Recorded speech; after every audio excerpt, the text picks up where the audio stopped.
Hello, I want to welcome you to the other part of our discussion on policy evaluation. We want to look at the various methods of policy evaluation. You note that the methods that can be used to evaluate social policies can broadly be divided into two. That is qualitative and quantitative methods. Our discussion today will center on one of these methods, which is the qualitative methods. The discussion next time we will then look at the quantitative method so that we are then able to understand the differences between qualitative and quantitative methods of policy evaluation. We want to begin by having a brief understanding of what qualitative methods are and what they entail before we go to the specific methods of qualitative methods that are used in the evaluation of social policies. We want to understand qualitative methods as methods of evaluation of social policies that seek to collect data that approximates and characterizes the process of policy implementation, outcomes of the policy, and resources used in the implementation of the policy. In other words, when we talk about qualitative methods of policy evaluation, we simply mean those methods that evaluators use to collect data, and such data they can use it to approximate or characterize certain aspects of the policy. You note in our previous discussions that policy analysis, rather policy evaluation, can take three forms, namely process, outcome, and cost benefit. So evaluation that seeks to come up with data that then can be used to describe the process that was used, the outcome of the policy, and also a description of the resources that were used in the implementation of the policy. That method is what we call the qualitative methods of policy evaluation. Qualitative methods of policy evaluation basically capture emotions, the perceptions, and feelings of the public towards the policy that is being evaluated. In other words, if we want to understand how people feel or how people perceive about certain policies, then the best methods to employ to bring out issues of emotions, perceptions, and feelings towards a given policy, such methods are what we call the qualitative methods.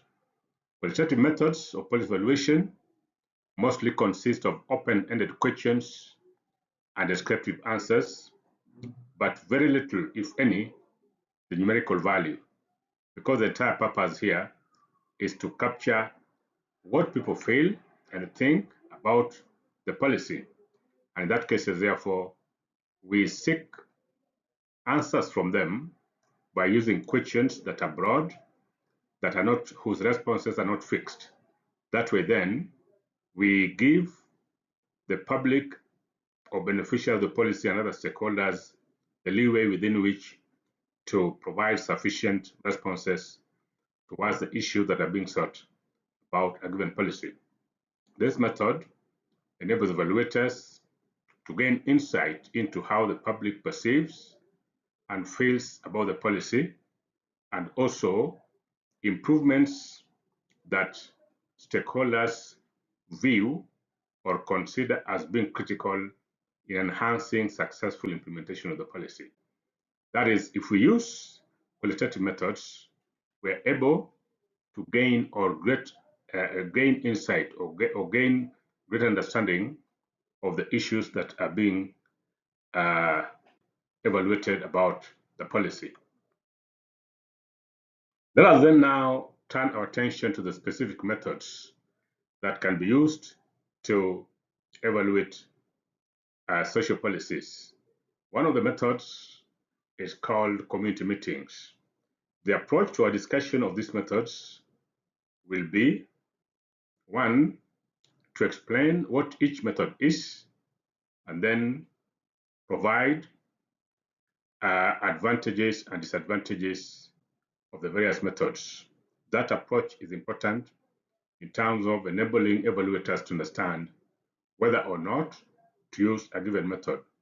Of course, based on the strengths and weaknesses of a given method in the context of a given population, as well as the policy that is under evaluation. A community meeting is also called a public forum, and it is an informal gathering of members of the community to discuss and voice their concerns over the policy. The meetings are normally led by the evaluator, who guides the discussion on issues at hand by creating an environment for broad participation of the attendees to the meeting. Such community meetings are essential for the organizer. It is essential for the organizer of community meetings to first define objectives of the meeting, identify appropriate venues where meetings are held, and also mobilize resourceful participants using clearly defined criteria. Because the aim of community meetings is meant to understand how the policy is performing in terms of process, in terms of outcome, and also in terms of the resources that have been deployed in implementing it vis-a-vis the outcome. It is important that the people engaged through such committee meetings are people who first understand the policy, and secondly, are able to understand and explain different facets of the policy. That way, therefore, it will enable the evaluators to understand what these people think with regard to the policy. Otherwise, it will be meaningless to present individuals that have no idea what the policy is, whether the policy is working or not. That way, it becomes difficult for the evaluator to come up with a report that can be of any help to the policy implementing agency. The other issue we want to look about community meeting are the advantages and the disadvantages. One of the advantages of community meetings is that it offers people from different backgrounds the opportunity to express their views about the policy. Normally, when such meetings are called or are convened, people are drawn from different sectors: professionals, politicians, government officials, members of the community, religious organizations, traditional institutions, among others. Therefore, by convening such meetings, it is possible for the evaluator to get a lot of information about the policy from different viewpoints. That way, it will be possible, again, for the evaluator to understand how different sectors of the society feel about the policy. Again, one other advantage of this method of policy evaluation is that community meetings permits the collection of data from a large group of people at once, since what is required is a venue that can accommodate the desired number of participants. Indeed, if a venue is capable of maybe having as many as 100 people in a given venue or 200, then it is possible that the views of 200 people can be collected at once. Unlike when other instruments are used, in which reaching out 200 people that a community meeting can reach at once might take several days, even months, when other methods such as interviews were to be employed. So that is an important advantage, meaning if a huge population is required to be reached and their views sought, then the best method is community meeting. The other advantage is that community meetings can also help policy implementation Rather, policy implementers identify influential members of the community that they may be involved in the development and implementation. Indeed, sometimes at the level at which a policy is being implemented, even though it's a requirement that various stakeholders are engaged, sometimes the processes that are used to identify stakeholders might not be exhaustive. And therefore, at some point, it is possible that certain critical individuals whose views or influence in society could go a long way in enriching the policy and therefore enhancing its successful implementation may have been left out. So community meetings is therefore yet another opportunity that our social policy has in terms of identifying people that are influential. Influence could be in terms of following, or influence could be in terms of knowledge of the community or knowledge of the issues that the policy seeks to address. Such individuals can then be brought on board to help in further implementation of the policy. So those are three important advantages that a social policy, rather community meetings as a method of social policy evaluation can offer. But of course, there's no method that does not have the darker side. So I want us to look at some of the disadvantages of community meetings. One of them is that it is difficult to keep the conversation on topic in community meetings, as some participants may digress from the topic of discussion. Indeed, in a typical community meeting, and the fact that people have come from different directions, different walks of life, it is possible that some people might have certain ideas about an issue from different perspectives. Some might want to look at it in terms of government project, in terms of political project, and also in terms of issues that are designed to disadvantage the community in one way or the other. If that be the case, therefore, it can be quite difficult for the evaluator to restrict conversations to the topic.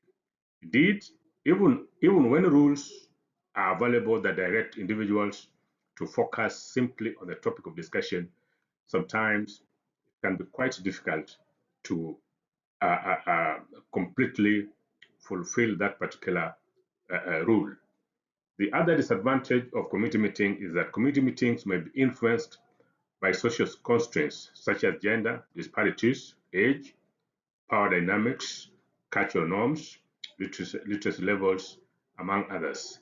Indeed, even though we observed earlier that community meetings have the advantage of drawing people from diverse backgrounds, these backgrounds sometimes there might not be any form of equality. There are communities, for instance, where women are naturally disadvantaged, and therefore, even if they are brought on board, because of lack of information, understanding about the issues, their participation might not be as good as the participation of other members who might be well informed. Again, age in some communities, such as pastoralist communities, for instance, in Kenya, most of the decisions are made by the elderly and the politicians. And therefore, the presence of younger people might sometimes not help much. Again, we also have issues of power dynamics. For instance, in any given gathering, we might find politicians, professionals, and others. Depending on how society develops power hierarchies among these different sectors or professionals or leadership, then some might have advantage over the other. And therefore, the contributions that different power holders have towards the discussions on the policy might not be equal. Again, there are also cultural issues, issue of literacy, among others. All these may impact on the policy evaluation process. The other disadvantage is that committee meetings may be dominated by vocal participants, such as politicians, administrators, professional, and civil society organizations, to the exclusion of others. I think this is quite obvious. Politicians sometimes might want to utilize every available opportunity to turn them into campaign platforms, and this might also disadvantage other participants. Or sometimes administrators might also want to use such opportunity to assert their authority and also government authority on the issues that are going on. Professionals too, who might be passionate about a government issue, might also want to do the same.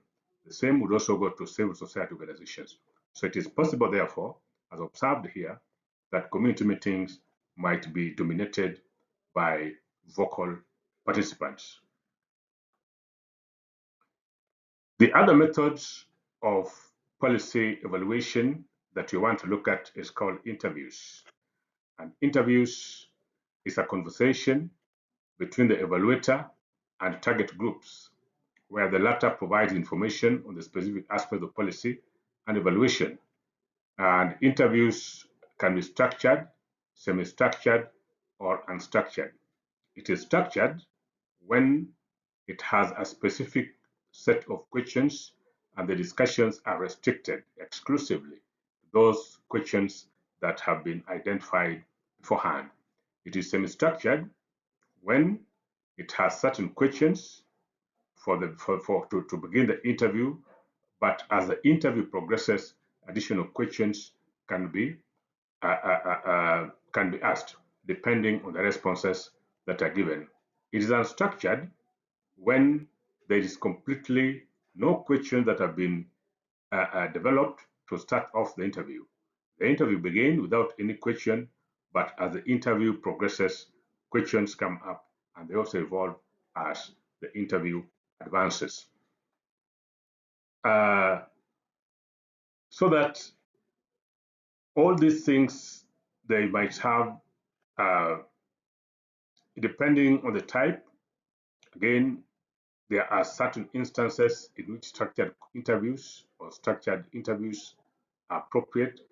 In other cases, a semi-structured interview could be appropriate, while in others, it can be unstructured interview. So all those, they have advantages and disadvantages, and therefore, it is important for the evaluator to carefully understand the context of the evaluation and then see whether structured, semi-structured, or unstructured interview would help in yielding results, or rather in yielding information and data that help them understand better the issues that are being interrogated during the policy evaluation. Interview is suitable in such circumstances, but it also has its drawbacks. So let's also look at the advantages and disadvantages of interviews as a method of policy evaluation. One of the advantages is that it allows evaluators to gain valuable insight based on the depth of the information gathered and the knowledge of the key informants. Again, when we have interviews, there are questions that the evaluator is able to pose to individuals that they consider as key informant interviews. They are key informants in the sense that they have depth, knowledge, understanding, or influence about the issues that are being interrogated. In that case, therefore, interviewing such individuals can help the evaluator to get a lot of information, deep information about the issues that are being evaluated. The other advantage of this type of this method of uh, policy evaluation is that it is a flexible method of evaluation because it allows adjustments to the line of inquiry during interviews to suit the assessment objectives, especially where semi-structured and unstructured interviews is adopted. It provides flexibility so that even if certain questions were posed at the beginning, but then as the interview commences and it progresses, the evaluator noted that certain informations that were not foreseen, but which sounds useful to the evaluation process, it is possible for the evaluator to adjust the line of questioning so that more and more information is obtained that enable the evaluator to have a better understanding of the issues that are being investigated. Again, the other advantage of interviews that it enhances high response rate due to the physical presence of the assessors, which offers opportunity to clarify issues that are not clear to the respondents. This is also important because as the presence of the assessor or the presence of the evaluator engaging the respondent one-on-one means that questions that are being posed can be answered to.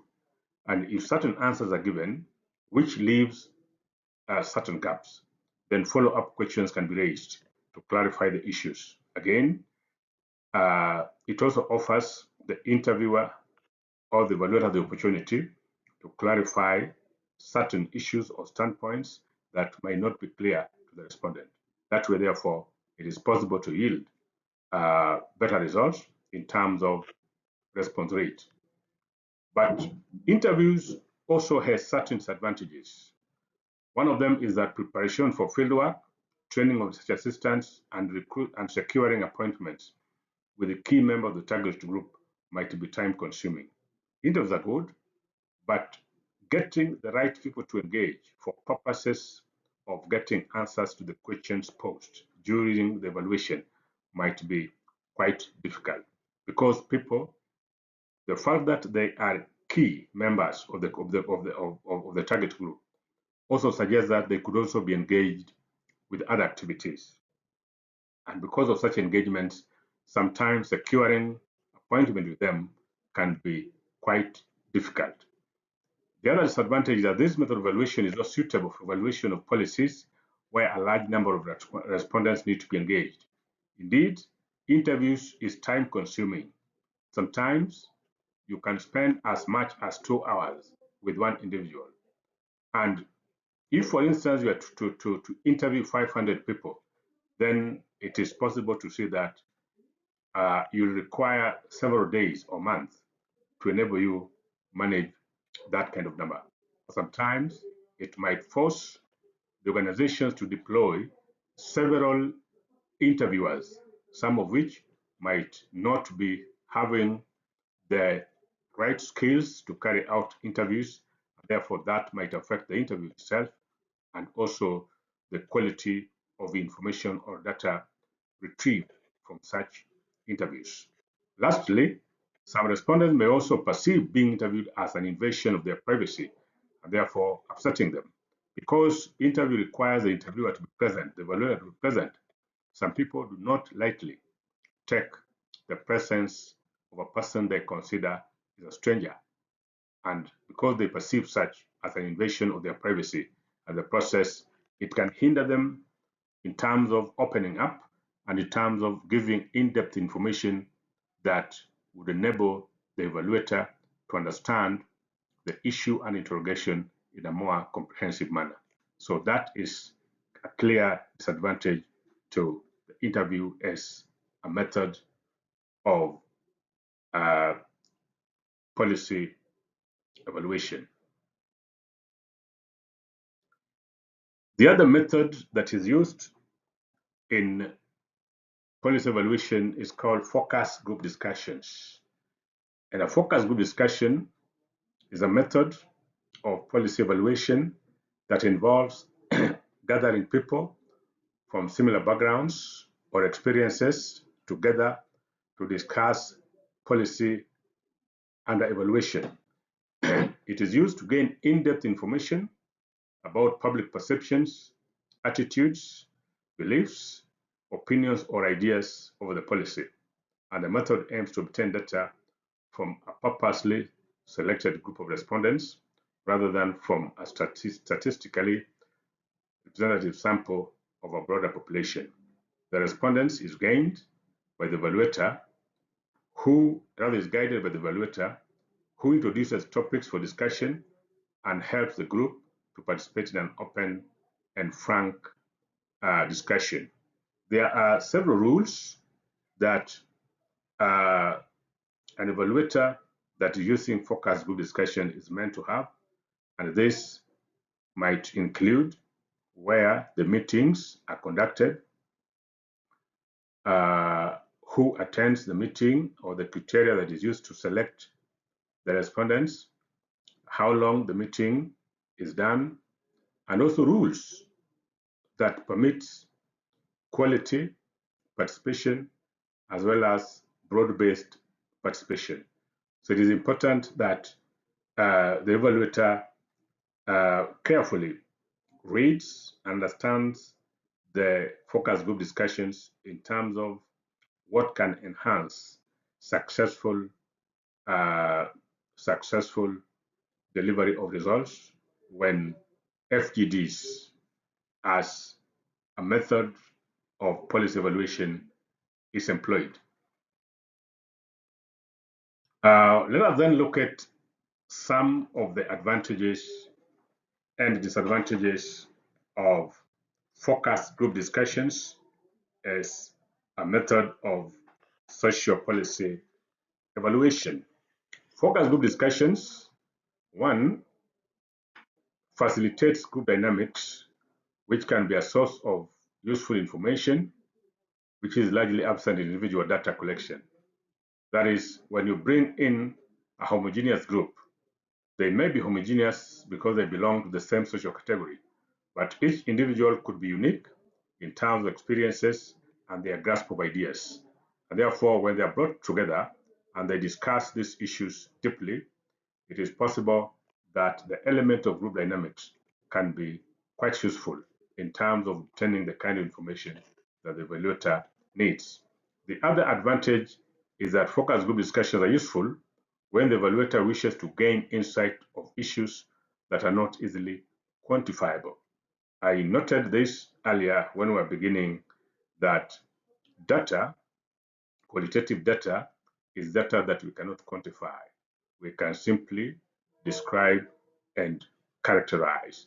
So if we want information that we don't need to reduce into numericals, then the best method to employ is focus group discussions and indeed other qualitative methods of uh, policy evaluation. Again, focus group discussions are suitable for collecting data from illiterate populations, since the ability to read and write are not prerequisites. It should be noted that in some cases, social policy could be targeting a marginalized group. And because of their marginalization, it is possible that such a group, a given proportion, are illiterate. And therefore, if other methods such as questionnaires are employed, it might be difficult to get information from them due to their inability to read and write. In that case, therefore, focus group discussion becomes a more useful method of collecting data from such individuals that are disadvantaged in terms of literacy. This method has also numerous disadvantages. So I want us to look at some of them. One, evaluators are susceptible to bias, especially participants who are very active and appear knowledgeable of the topic of discussions than others. It is quite possible that in a focus group discussion, the evaluator is likely to give more opportunity to participants who appear to be more active, and the kind of information that they give also appear to project them as more knowledgeable individuals. Because it is difficult sometimes to force people to talk, can only create an enabling environment that encourages everyone to talk. But if some people appear to be more at ease in talking, and again they are providing information that is valuable, then as long as they do that and they fall within the other rules, then they are likely to be allowed to speak. But this is possible, but at the expense of other members of the focus group discussion that either have less knowledge or they find it quite not at ease to speak in where others are present. The other disadvantage is that discussions can be dominated or sidetracked by a few individuals at the exclusion of others due to their overbearing and domineering personality. Yes, this is true. People sometimes, there are people sometimes who would want to dominate meetings because they have very strong personality. They could have more experience. They could be more in touch with the issues that are being interrogated. Some of them could be having better literacies, could be having higher following in the community, and therefore more influential. Now, such people might dominate such discussions because of the fact that they appear to be more knowledgeable and influential. But again, even the more disadvantaged part of this is that they might also choose to uh, take issues completely out of context, but because of their advantage position or following in such settings, it might be difficult for the evaluators to rein on them and to bring them on track. The other disadvantage of focus group discussion is that the information may not present the whole community, since participants are likely to be homogeneous, thus representing a sector of the community. If FGDs, as we know, the group should be homogeneous.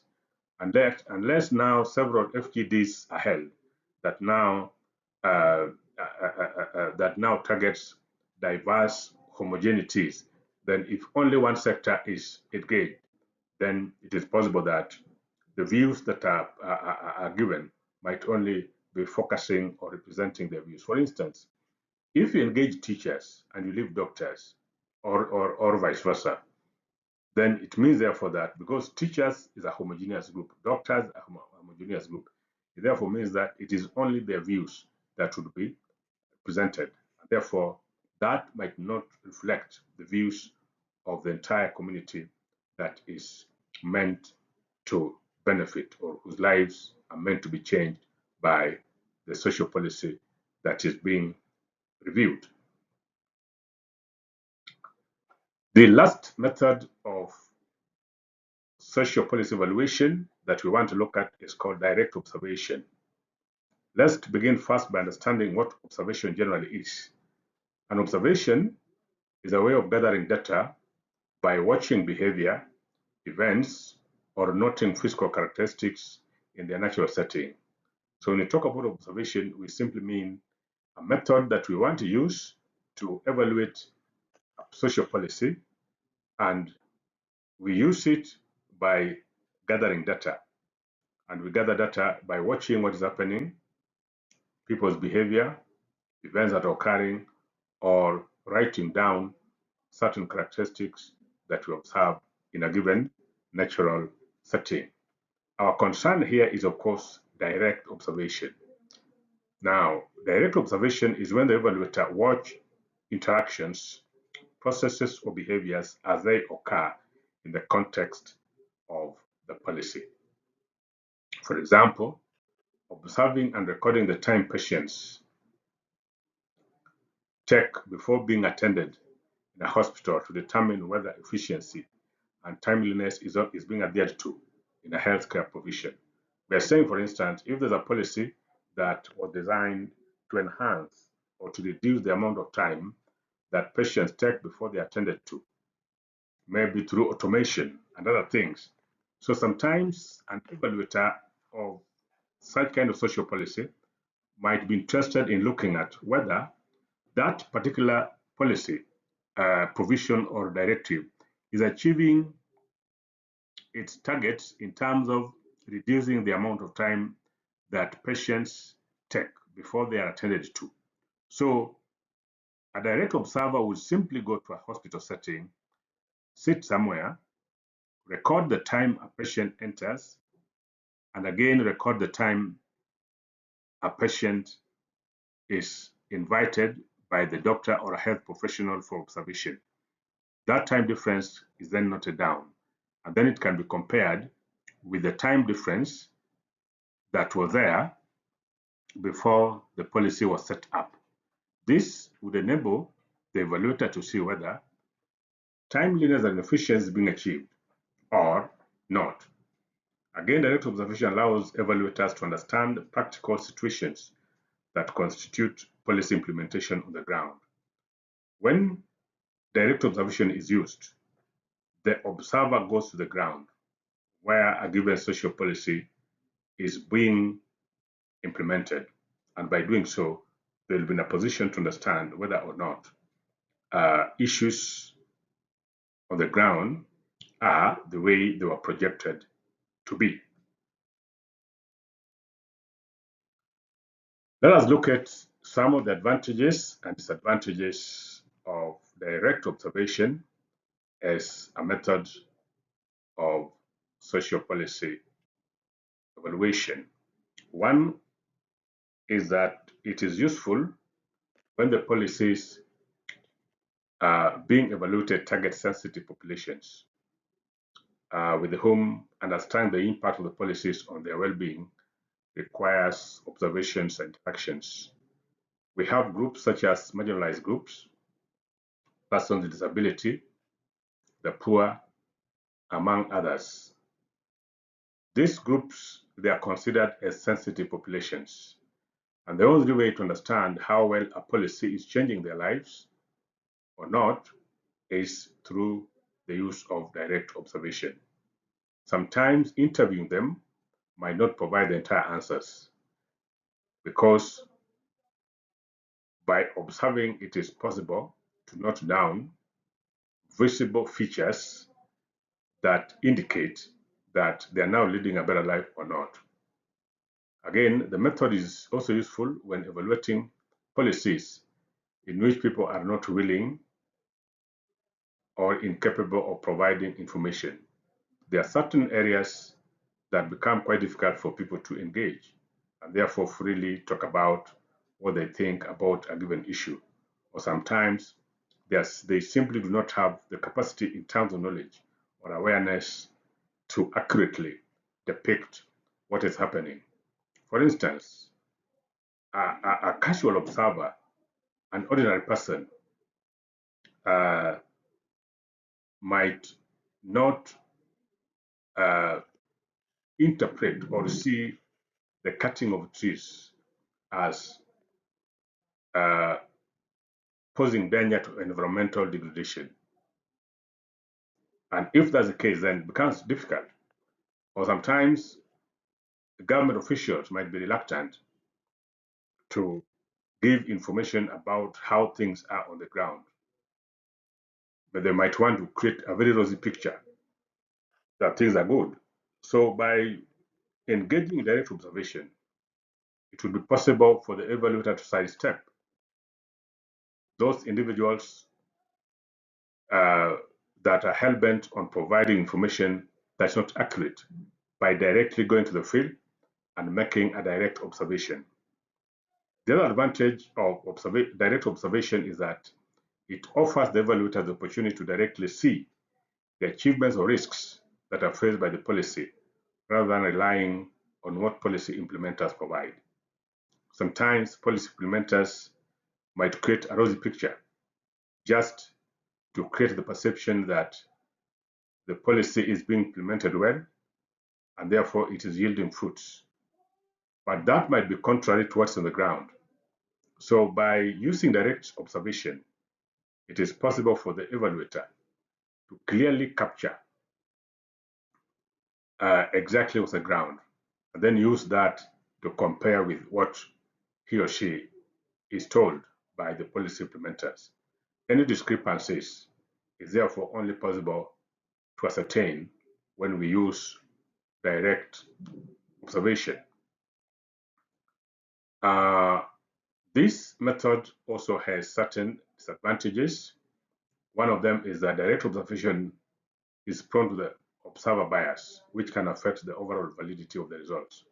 Sometimes we might observe things, but such observation might not reflect exactly what the truth is. If, for instance, a person were to go to a pastoralist community, and then you look at a Maasai living in Manyata, and you look at the type of house the person lives in, it is possible to conclude that that person is poor on the basis of observing the type, the housing structure that person has. But the truth might be that the same family that lives in such a structure, they own thousands of cattle that are grazing the field, which again are not visible by, cannot be seen by the evaluator. So sometimes what we observe might not truly reflect the entire picture of what the things are. The other disadvantage is that this method of policy evaluation is also susceptible to what we call the Hawthorne effect. The Hawthorne effect is the fact that people sometimes tend to perform better when they are being observed. So the presence of an evaluator, and if the people, policy makers know that, or policy makers are aware that they are being evaluated, they might exhibit a completely different behavior that creates a picture of competence, a picture of understanding what they're doing. For instance, if in a hospital setting, if doctors were aware that an evaluator would be going there to observe how they work, then doctors might report to work very early, take as little time as possible with each patient, and work for long hours to create the perception that they know their work and that they are more concerned about the plight of the patients. But this is what they are doing because of the awareness of the presence of the observer or the evaluator. Again, this method of policy evaluation can be expensive and time consuming compared to other qualitative methods because you have to stay in a given place for some time, observe a given behavior for some time before you can now predict and say that this is the way the person normally behaves. So because of that, you need a lot of time and you need a lot of money for an observation to be carried out on a wide scale. That is the end of our discussion. Thank you, and may God bless you.